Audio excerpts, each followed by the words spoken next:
Competition means war. तो the moment you enter into competition you are not a student. आप ये चीज छोड़ देते हो, you are not a student, you are a competitor. 1000 seat, 10 lakh aspirant,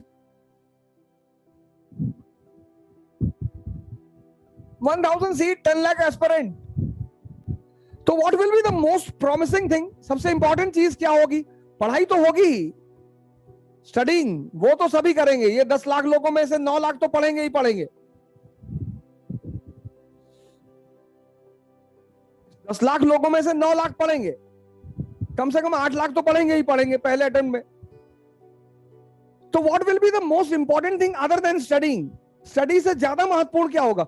आपकी personality होगी. 95% पीपल निगलेक्टेड. उनको लगता है यार इसका युद्ध में क्या लेना देना है, युद्ध में इसी का लेना देना है. जो किताबें आप पढ़ोगे वो सारे 10 लाख लोग पढ़ेंगे. तो 10 लाख लोगों में डिफरेंस कहां होगा? कोई तो डिफरेंस होगा जो उन्हें जिताएगा. भाई कर्ण को भी लड़ना आता है, द्रोणाचार्य तो प्रोफेसर है, भीष्म पितामह कभी हारे ही नहीं. तो अर्जुन क्यों जीत रहा है? अर्जुन का व्यक्तित्व है, पर्सनालिटी है. और पर्सनालिटी होने के साथ साथ जो दूसरी चीज उसके पास है वो है राइट डायरेक्शन. ये पॉइंट, ये सबसे पहले एक डायरी खरीदो. The first step of all the aspirants of civil services is to purchase a diary. सबसे पहले एक डायरी खरीदो, उस पर अपना नाम लिखो आगे और लिखो I have started the preparation of civil services and I am a warrior. अब बॉर्डर पे गोली चल रही है और तुमको पायल की आवाज सुनाई पड़ गई, तुमने पलट के पीछे देख लिया, 2 गोली घुस जाएगी अंदर, 2 गोली घुस जाएगी अंदर, तुरंत शहीद हो जाओगे.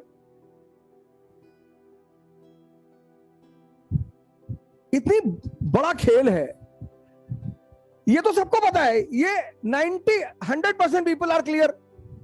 तुम जिससे पूछोगे वही बोलेगा पढ़ना पड़ेगा, पढ़ना पड़ेगा. पढ़ना तो पड़ेगा, ये तो सही है. तो सब तो पढ़ रहे हैं, फिर क्यों फेल हो रहे हैं? क्योंकि इस पे कोई ध्यान नहीं देता. इस पे 5% लोग ध्यान देते हैं, वो सक्सेसफुल होते हैं. 5% पीपल. अब जैसे सिविल सर्वेंट के घर का लड़का है तो उसके फादर को पता है. ऐसा नहीं है कि सिर्फ सिविल सर्वेंट के घर के लड़के क्वालिफाई करते हैं, ये बात नहीं है. रास्ता किसी को भी पता चलेगा. ये जो 10 lakh people, 10 lakh people prepare for examination. तो all the 10 lakh will study, all the 10 lakh. इस पे तो कोई मुद्दा, इस पे तो चर्चा ही नहीं करना. There is no need to discuss it, क्योंकि सारे 10 लाख लोग इसको करेंगे.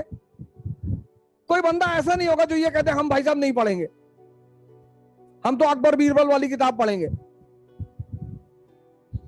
कोई 10 लाख में 2-4 10 सोचते हैं मस्त लड़के, जिनको शुरू से पता होता है कि भैया हमें एग्जाम देना ही नहीं, I don't have to appear in the examination.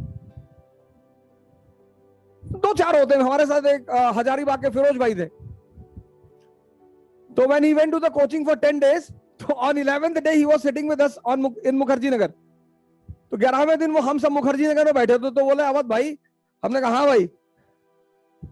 बोले यार ये 10 दिन से क्या पढ़ा रहे हैं कोचिंग वाले? हमने कहा पढ़ा रहे हैं मतलब?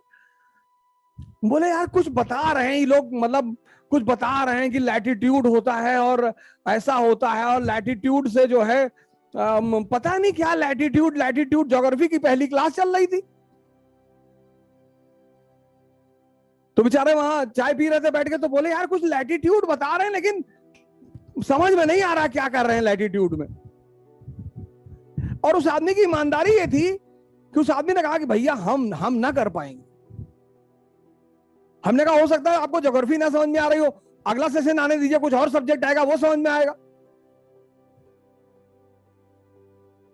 और जैसे ही पॉलिटी की क्लास शुरू हुई, preamble, we the people of India, अरे उसके बाद बोले अगर अब मैं क्लास चला गया तो फिर मुझे पागल खाने ही जाना पड़ेगा। तो ऐसे बड़े ईमानदार लोग बहुत कम होते हैं कि हम उन्हें समझ में आ जाए कि नहीं भैया, 10 लाख लोगों में से अगर 100 लोग को छोड़ दिया जाए तो सभी पढ़ेंगे, लेकिन सब अपनी पर्सनालिटी पर ध्यान नहीं देंगे। Everyone will not pay attention on personality, और राजा का मतलब होता है पर्सनालिटी।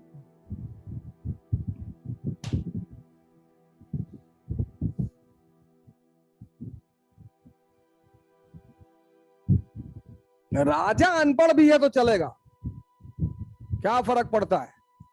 नवरत्न है उसके पास, अकबर के पास 9 लोग चारों तरफ बैठे हुए हैं, बीरबल बैठा हुआ, मानसिंह बैठा हुआ, टोडरमल बैठा हुआ है। अब अकबर से अगर कोई क्वेश्चन पूछेगा कि मिसिसिपी रिवर कहां है,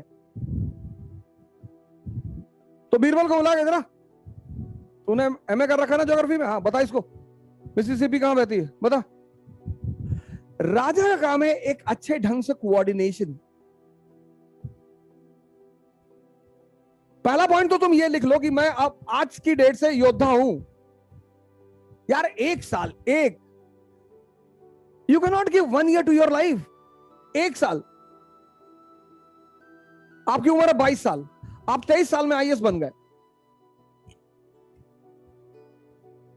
77 साल की जिंदगी सेफ, 77 इयर्स।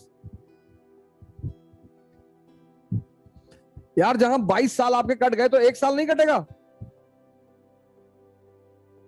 वो महावीर पागल है, जंगल में जाके रह रहे, वो भी तो तैयारी कर रहे हैं।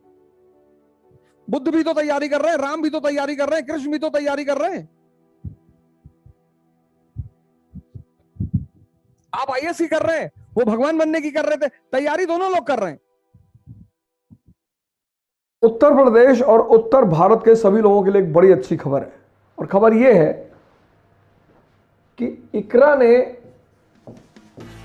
कानपुर में अपना ऑफलाइन सेंटर शुरू किया। अब उसके पीछे सबसे इंपॉर्टेंट तो मकसद ये है कि जो ये सिविल सर्विस की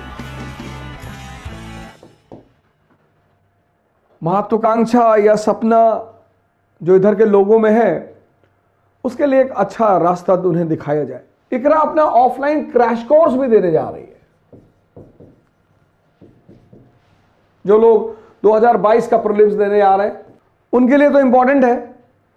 23-24 का जिन लोगों ने प्लान बनाया उनके लिए तो बहुत इंपॉर्टेंट है, क्योंकि इस क्रैश कोर्स में आपको यह बताया जाएगा क्वेश्चंस फ्रेम कहां से होंगे, क्वेश्चंस निकाले कहां से जाएंगे, प्रीलिम्स की तैयारी करते कैसे हैं, प्रीलिम्स बेसिकली है क्या। इसमें कुछ पढ़ाया नहीं जाएगा, आप ये सोच के मत आना यहां कुछ पढ़ाया उड़ाया जाएगा, नहीं नहीं, पूरी युद्ध का अप्रोच। इसकी फीस है 10,000। पर फिर वही बात कि 15 फरवरी तक अगर आप इसमें एनरोल करते हैं तो आपको सिर्फ 5,000 रुपए देने होंगे। मुख्य उद्देश्य यही है कि उत्तर भारत की जो एक छवि धूमिल होती जा रही थी, उत्तर भारत की सेवा सभी करते हैं, सब सेवा कर रहे हैं।